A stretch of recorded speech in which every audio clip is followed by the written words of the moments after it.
नमस्कार। आज हम बात करेंगे एक बहुत ही अनोखी कहानी की। एक ऐसी रॉकेट लॉन्च की कहानी जो कह सकते हैं फेल तो हो गया, लेकिन फिर भी उसे एक बहुत बड़ी कामयाबी माना गया। तो सवाल यही है ना, कि आखिर एक रॉकेट की असफलता को 98% सफल कैसे कहा जा सकता है। चलिए इसी को समझते हैं। हम बात कर रहे हैं भारत के स्मॉल सैटेलाइट लॉन्च व्हीकल यानी एसएसएलवी की और उसकी पहली उड़ान की। तो आज हम क्या क्या देखने वाले हैं। सबसे पहले कि ये कैसी परफेक्ट फेलियर थी, फिर एसएसएलवी की बनावट क्या है, वो एक सेकंड की गलती क्या थी जिसने सब कुछ बदल दिया, और इसके बावजूद एसएसएलवी को एक गेम चेंजर क्यों माना जा रहा है, और आखिर में इसरो का अगला कदम क्या होगा। तो चलिए शुरू करते हैं पहले हिस्से से। समझते हैं कि ये एक लगभग आदर्श असफलता कैसे थी। देखिए, इस लॉन्च का समय बहुत खास था। इसे अमृत महोत्सव यानी भारत की आज़ादी के 75वें साल के जश्न के दौरान लॉन्च किया गया। तो जाहिर है सबकी नज़रें इस पर थीं। ये एक बहुत बड़ा हाई प्रोफाइल इवेंट था।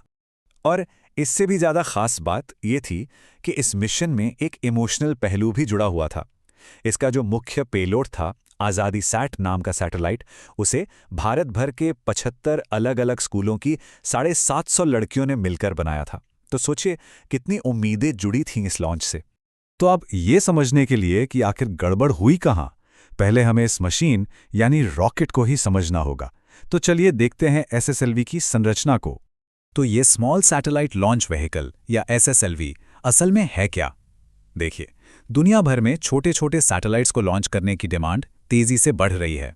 एसएसएलवी इसी डिमांड का इसरो की तरफ से एक जवाब है। एक ऐसा रॉकेट जो खास तौर पर छोटे सैटेलाइट्स को जल्दी और सस्ते में ऑर्बिट तक पहुंचाने के लिए बनाया गया है।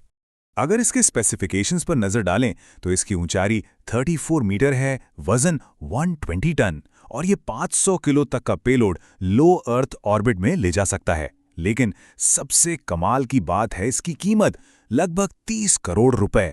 ये लागत इसे दुनिया के सबसे किफायती लॉन्च व्हीकल्स में से एक बना देती है। अब इसका लॉन्च कैसे होता है। एसएसएलवी 4 स्टेज में काम करता है। जो पहले 3 स्टेज हैं वो सॉलिड फ्यूल पर चलते हैं। ये बहुत शक्तिशाली बूस्टर होते हैं जो रॉकेट को अंतरिक्ष तक ले जाने का मेन काम करते हैं। इसको आप ऐसे समझ सकते हैं जैसे कोई बहुत बड़ा कंट्रोल्ड दिवाली का रॉकेट हो। एक बार इनमें आग लग गई तो इन्हें रोका नहीं जा सकता, ये बस जलते रहते हैं। और यही वजह है कि जो आखिरी चौथा चरण है वो एकदम सटीक काम करने के लिए बहुत बहुत ज़रूरी हो जाता है। तो अब आते हैं उस 1 सेकंड की चूक पर जिसने मिशन को रास्ते से भटका दिया। देखिए, उड़ान के 400 सेकंड से भी ज्यादा समय तक सब कुछ बिल्कुल प्लान के मुताबिक चल रहा था, एकदम परफेक्ट। लेकिन पूरा का पूरा मिशन आखिरी कुछ लम्हों पर आकर टिक गया। अगर हम इस फ्लाइट सीक्वेंस को देखें तो लिफ्ट ऑफ हुआ, 94 सेकंड पर पहला स्टेज अलग हुआ, सक्सेस। 113 सेकंड पर दूसरा स्टेज भी सफलतापूर्वक अलग हो गया और फिर तीसरा स्टेज भी अलग हो गया। सब कुछ फ्लॉलेस था। लेकिन जैसे ही चौथे स्टेज यानी वीटीएम के जलने की बारी आई, एक गड़बड़ी डिटेक्ट हुई। तो असल में हुआ क्या, जो आखिरी स्टेज था वेलोसिटी ट्रिमिंग मॉड्यूल यानी वीटीएम, उसे 20 सेकंड के लिए जलना था।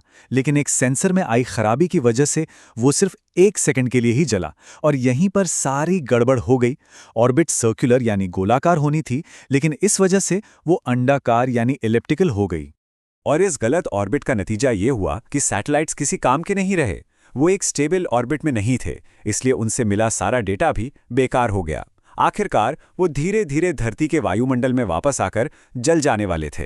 तो फिर से वही सवाल आता है, अगर सैटेलाइट्स खो गए तो फिर इसे कामयाबी क्यों कहा जा रहा है। यहीं पर हमें बड़ी तस्वीर देखनी होगी और समझना होगा कि एसएसएलवी एक गेम चेंजर क्यों है।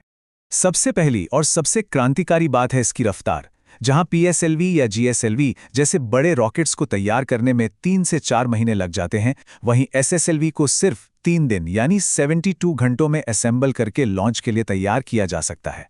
ये एक बहुत बड़ा फर्क है। और दूसरी बात है पैसा।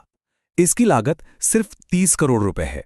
इसकी तुलना अगर पीएसएलवी से करें जिसकी लागत करीब 200 करोड़ है, या जीएसएलवी से जिसकी लागत 400 करोड़ तक जाती है, तो ये साफ है कि एसएसएलवी कितना सस्ता है। ये स्पेस को बहुत सारे नए कस्टमर्स के लिए खोल देता है। तो अगर इन सभी फायदों को एक साथ देखें, 72 घंटे में तैयार, सिर्फ 6 लोगों की टीम इसे असेंबल कर सकती है। इसे हफ्ते में एक बार लॉन्च किया जा सकता है। लागत बहुत कम, ये सब मिलकर एसएसएलवी को सिर्फ एक नया रॉकेट नहीं बनाते, बल्कि ये स्पेस लॉन्च के लिए एक पूरा का पूरा नया बिजनेस मॉडल है। और इसका मतलब क्या है? इसका मतलब है कि भारत दुनिया में छोटे सैटेलाइट लॉन्च के लिए सबसे पसंदीदा जगह बन सकता है। ऑन डिमांड लॉन्च, सस्ते में और जल्दी। आज के सैटेलाइट मार्केट को ठीक यही चाहिए। ये सीधे सीधे स्पेसएक्स जैसे बड़े खिलाड़ियों को टक्कर देने की क्षमता रखता है। तो आप देखते हैं इसरो की अगली छलांग क्या होगी। देखिए, ये जो एक झटका लगा है, ये इसरो के इतिहास में कोई नई बात नहीं है। इसरो का पूरा इतिहास ही चुनौतियों को जीत में बदलने का रहा है। इसरो के चेयरमैन का एक बयान इस भावना को बहुत अच्छे से दिखाता है। उन्होंने कहा था, हमारा उपग्रह से संपर्क टूट गया है, हमारा संकल्प नहीं। ये लाइनें इसरो की स्पिरिट को बयां करती हैं। हमें ये नहीं भूलना चाहिए कि इसरो की शुरुआत कितनी मामूली थी। एक जमाना था जब रॉकेट के पार्ट्स साइकिल और बैलगाड़ियों पर ले जाए जाते थे। तो उस शुरुआत से लेकर आज तक इसरो ने हमेशा बड़ी बड़ी तकनीकी और आर्थिक मुश्किलों को पार किया है। तो आगे का रास्ता बिल्कुल साफ है। SSLV D2 लॉन्च करके उस सेंसर की प्रॉब्लम को ठीक किया जाएगा। तमिलनाडु में एक नया तीसरा लॉन्च पैड भी बनाया जा रहा है ताकि और तेजी से लॉन्च हो सके। और तो और एक और भी छोटे और भी सस्ते नैनो सैटेलाइट लॉन्च व्हीकल यानी NSLV पर भी काम चल रहा है। तो सवाल ये उठता है कि अपनी स्पीड और कम लागत के दम पर क्या एसएसएलवी भारत को छोटे सैटेलाइट लॉन्च के लिए दुनिया का सबसे बड़ा हब बना देगा? भले ही ये पहला मिशन अपनी मंजिल तक नहीं पहुंचा, लेकिन शायद इसने कमर्शियल स्पेस फ्लाइट के एक नए दौर की शुरुआत जरूर कर दी है।